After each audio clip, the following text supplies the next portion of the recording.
Have you ever left a final interview for a job and just thought to yourself, I crushed it, I nailed it, I couldn't have done anything any better, I am a perfect fit for this role, and then not got a job offer? It actually happens all the time. As a corporate recruiter, I saw this every single week where there was great candidates who interviewed extremely well, but then still did not get the job, and it's not their fault. In today's video, I'm going to give you 5 common things that happen that might be the reason why you were a great candidate, but you didn't get the job. Let's go. Hi, my name is Ben White with Ben Talks Talent. I've got 11 years experience in interviewing, hiring, recruiting, team building, and I am passionate about using my experience to help you become the best candidate possible, land your next job, and then maximize the opportunity to move from one position to another financially. Today's video, I'm going to give you common reasons why you might have been a perfect candidate, a great candidate, and you ended up not getting a job. Before we do that, do me a favor though. If you're new here, take 3 seconds, subscribe to the channel, hit that notification bell so you never miss one of my videos. And if you are not new, well, welcome back. Now, one of the most common reasons why you might have gone in, crushed your interview, and still not got an offer is because there was an internal candidate. This happens all the time. Sometimes companies, for their internal reasons, their internal rules that they have, or maybe it's compliance if they're a government contractor, they're required to post a job externally for a little bit of time before they can just offer somebody internal a position. If this happens to you and you see a role get posted, you apply, and you end up interviewing, you may be a great candidate, but it's going to be really tough for you to beat an internal candidate. So one of those things that might happen, if you go through an interview process, you absolutely crush it every step of the way, you're doing everything you should have, you're watching some of my videos and you're going in prepared, but for whatever reason, you're getting to the end and you're not getting an offer. This is a common one. This happens all the time. As a corporate recruiter, I can't tell you how many times they had an internal candidate identified. And the hiring manager said, Ben, I think I'm gonna promote this person on my team, but I just wanna make sure there's nobody out there who's better qualified. So then I'd post the job and I'd get a bunch of applicants, and the best ones would get moved forward to the interview process. But they still couldn't edge out somebody who had a head start because they're an internal employee. That's the most common reason. Now, the second most common reason, and I see this all the time, is because there's a referral.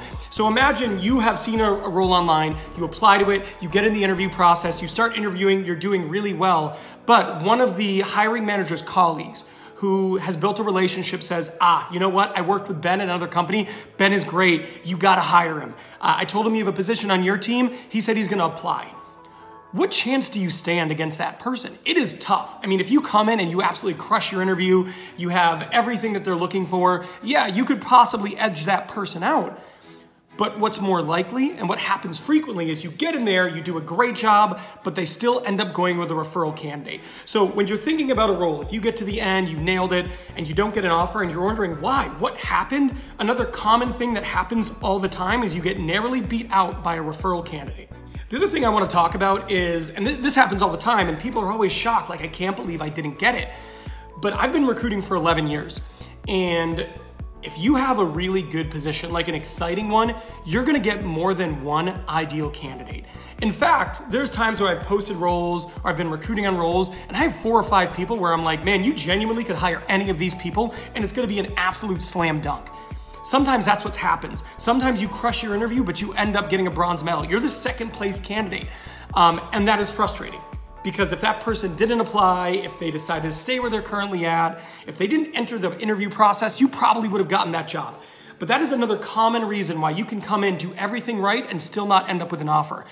Side note, if you are this person and you thought it went great and they decide to hire somebody else and they let you know, hey Ben, we're not gonna move forward with you, thank you for your time, let them know, hey, I appreciate it. It was really great to learn about your company, and although it didn't end like I wanted it to, I want you to know that if you have another position that opens up like this, I am extremely interested. Please feel free to contact me if there are any additional roles that open up. Do this for all of these scenarios because, quite frankly, that 2nd place candidate is someone that I've seen get an offer like 6 months later. So remember that. Today's 2nd place candidate might be the 1st place candidate 6 months from now. Another common thing that happens that's incredibly frustrating for candidates, but the reality is it happens all the time, is you interview for a role and the hiring manager meets like 4 or 5 people, the recruiting team, their team, they meet all these people, and at the end of that process they go, maybe we're off. maybe we're looking for the wrong thing, or maybe nobody has all these things we're looking for and we need to modify what it is we're looking for. That's actually really common. So the fourth thing that might happen that could be the reason why you, a well-qualified candidate, does not get an offer is they determine they need to make a pivot. They need to change the description. They thought they were looking for one thing, turns out they're looking for another thing, and they're gonna switch it up. The last thing I've seen happen commonly that I think you should be aware of is sometimes there's a business change. You know, sometimes there's a role that's open on a team and they're like, we gotta hire this person. But that's usually an 8 weeks process because the average time to fill in corporate America is somewhere around 60 days, right? In addition to that, you've got to post it. There's approvals that need to happen firsthand. That is a long time. And over that time, sometimes there's a change. Sometimes there's an acquisition. Sometimes business slows. Sometimes, they promote somebody internally to a different role and it chips away at the gap they thought they had. So one of the things that happens all the time, and it's kind of similar to them reevaluating the position, is there being a change in business that no longer necessitates hiring a person. And this is really unfortunate when it happens because you might have been the person they were gonna go through or they were gonna make an offer to, but they get to that point and they go, you know what? This isn't really needed any longer. Let's not hire the person. So there you have it. Those are 5 things that happen all the time. As a corporate recruiter, at any given time, I was working on 25 to 50 roles. And we were filling roles every single week, multiple roles every single week. And there was a lot of great candidates who, like you, have made it to the end, but for whatever reason did not get the offer, and these are the most common ones. And these things happen all the time. So I appreciate you taking the time to chat with me today. If you haven't already, please hit that like button. It's free for you, and it tells YouTube I don't suck. Good luck in your next interview process. You got this.